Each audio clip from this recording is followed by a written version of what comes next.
فسبحان اللہ حین تمسون وحین تصبحون، سو پاک اللہ کی یاد کرو جب شام کرو اور جب صبح کرو۔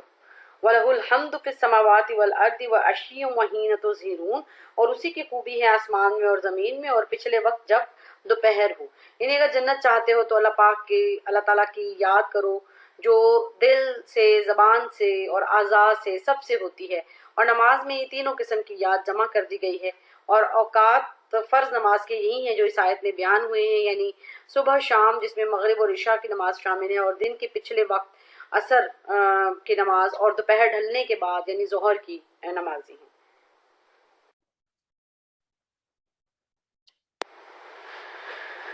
یخرج الحی من المیت ویخرج المیت من الحی ویحیی الارض بعد موتها، نکالتا ہے زندہ کو مردہ سے اور نکالتا ہے مردہ کو زندہ سے، اور زندہ کرتا ہے زمین کو اس کے مرنے کے بعد۔ وَكَذَلِكَ تُخْرَجُونَ، اور اسی طرح تم نکالے جاؤ گے، یعنی انسان کو نطفے سے، نطفے کو انسان سے، مومن کو کافر سے، کافر کو مومن سے پیدا کرتا ہے، اور زمین جب خشک ہو کر مر جاتی ہے تو رحمت کے پانی سے پھر زندہ کر کے سرسبز و شاداب کر دیتا ہے۔ غرض موت اور حیات حقیقی ہو یا مجازی ہو، حسی ہو یا مانوی ہو، سب کا اختیار اسی کے ہاتھ میں ہے۔ پھر تم کو زندہ کر کے قبروں سے نکال کھڑا کرنا اس کے نزدیک کیا مشکل ہوگا۔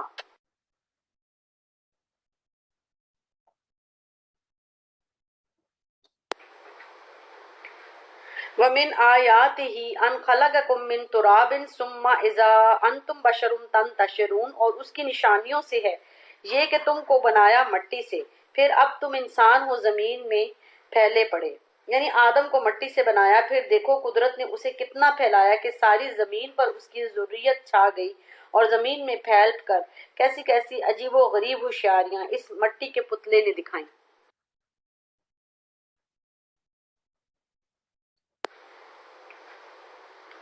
وَمِنْ آیاتہ، اور اس کی نشانیوں میں سے، ان خلق لکم، کے پیدا کیا تمہارے لیے، من انفسکم، تمہارے نفسوں میں سے، ازواجن، جوڑے، لتسکنوا، تاکہ تم سکون پاؤ یا تم چین سے رہو، الیہا، ان کے پاس، وجعل بینکم، اور رکھا تمہارے درمیان، مودتم و رحمت، مودت یعنی پیار اور رحمت اور مہربانی، ان فی ذالک، بے شک اس میں، لآیۃ لقوم یتفکرون، اس قوم کے لیے نشانیاں ہیں جو غور و فکر کرتی ہے۔ یعنی اول مٹی سے ایک آدم کو پیدا کیا، پھر اس کے اندر سے اسی کا جوڑا نکالا تاکہ اس سے انس اور چین حاصل کرے، اور پیدائشی طور پر دونوں صنفوں کے درمیان خاص قسم کی محبت اور پیار رکھ دیا تاکہ ازدواج کا ایک مقصود حاصل ہو۔ چنانچہ دونوں کے میل جول سے نسل انسانی اس دنیا میں پھیل گئی۔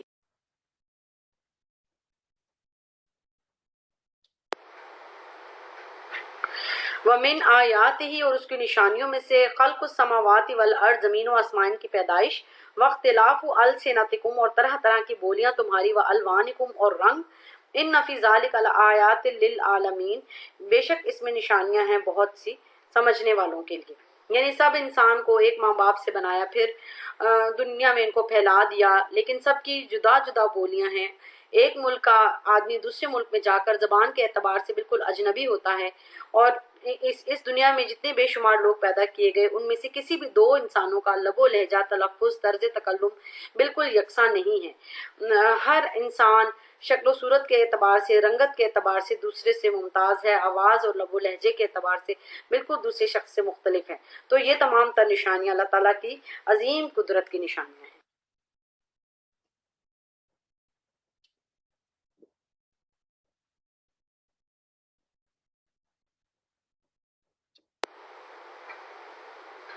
وَمِنْ آیاتہ، اور اس کی نشانیوں میں سے ہے، یُریکُکُم، جو دکھاتا ہے تمہیں، البرق، بجلی، خوفم وطمعا، ڈر اور امید کے لیے، وَيُنَزِّلُ مِنَ السَّمَاءِ،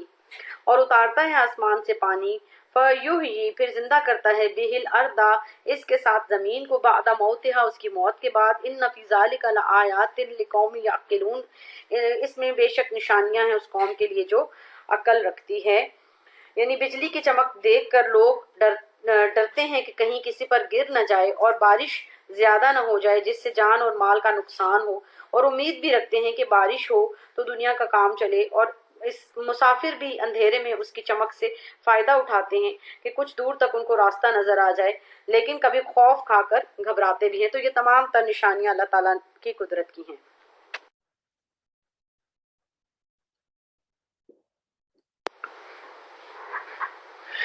ومن آیاتہ اور اس کی نشانیوں میں سے ہے ان تقوم السماء والارض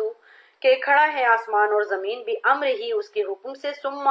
پھر اذا دعاکم دعوتن جب پکارے گا تم کو ایک بار من الارض زمین میں سے اذا انتم تخرجون اسی وقت تم نکل پڑو گے. یعنی پہلے زمین اور آسمان کی پیدائش کا ذکر کیا گیا تھا اور یہاں اس آیت میں ان کی اس زمین و آسمان کی بقا اور ان کے قیام کے بارے میں حکم آیا ہے کہ ان کی مجال نہیں کہ کوئی اپنے مرکز ثقل سے ہٹ جائے یا ایک دوسرے پر گر کر نظام کائنات کو درہم بھرم کر دے. یعنی زمین و آسمان جب تک اس کا حکم ہے قائم رہیں گے. پھر جب تک جس وقت دنیا کی میعاد پوری ہو جائے گی اللہ تعالیٰ کی ایک پکار پر تم سب قبروں سے نکلے چلے آؤ گے میدان حشر کی طرف.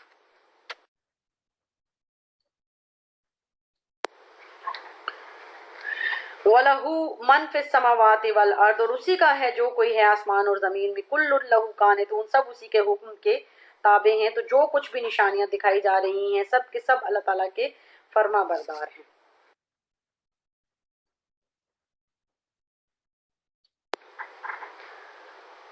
وَهُوَ الَّذِي اور وہ اللہ وہ ذات ہے يَبْدَأُ الْخَلْقَ جو پیدا کرتا ہے پہلی بار ثم پھر يُعِيدُهُ اس کو دہرائے گا وَهُوَ أَهْوَنُ عَلَيْهِ اور وہ آسان ہے اس پر. یعنی پہلی بار تخلیق کرنا کسی بھی چیز کو یہ مشکل ہوتا ہے جبکہ دوسری بار تخلیق کرنا مشکل نہیں ہوتا. تو اے انسانوں تم پہلی بار کی پیدائش جو تمہاری پیدائش ہے اس پر تو اللہ تعالیٰ کو قادر مانتے ہو جبکہ قیامت کے دن دوبارہ جی اٹھانے پر مشکل سمجھتے ہو. تو یہ کیسے ممکن ہے کہ جو اللہ تعالیٰ پہلی دفعہ پیدا کر سکتا ہے وہ دوسری دفعہ انسانوں کو اٹھانے پر قادر نہیں.